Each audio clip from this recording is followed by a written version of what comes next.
Ma'am, pa-help naman po mag-compute. November 2025 po ako manganganak. Then, ito hulog ko po. September, October, November, December wala hulog.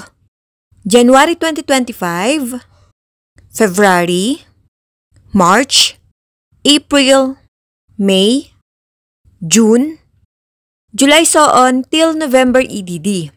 Hi Beb! For today's video, sasagutin natin yung concern ni Beb Mace. Beb, kung ang EDD mo po ay November 2025, para malaman kung ikaw ay qualified sa maternity benefits, exclude natin ang semester of contingency mo na mula July 2025 to December 2025. Hindi po ito mapapasama sa computation ng maternity benefits mo.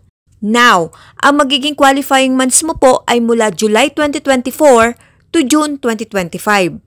Dito po magsiselect ng at least 3 to 6 highest monthly salary credits para po makompute ang maternity benefits.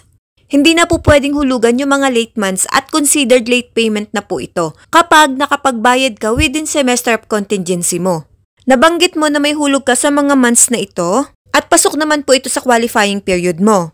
Now, kukuha lang po yung SSS ng at least 3 to 6 highest contribution sa qualifying period mo gaya nito.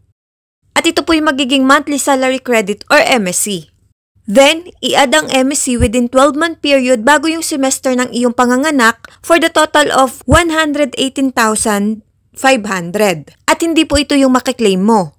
Next, para makuha ang average daily salary credit or ADSC, i-divide naman ito sa 180 days. So ito po yung magiging ADSC mo.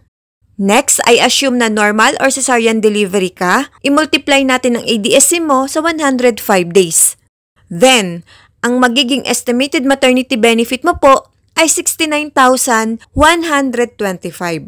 Ito po yung posible mong makuha sa SSS after mong manganak. Pero kung sakaling late payment po yung June 2025 contribution mo, ang magiging estimated mo po ay 67,083 and 33. Sana'y nasagot ko ang iyong katanungan. Thank you and God bless. Follow for more.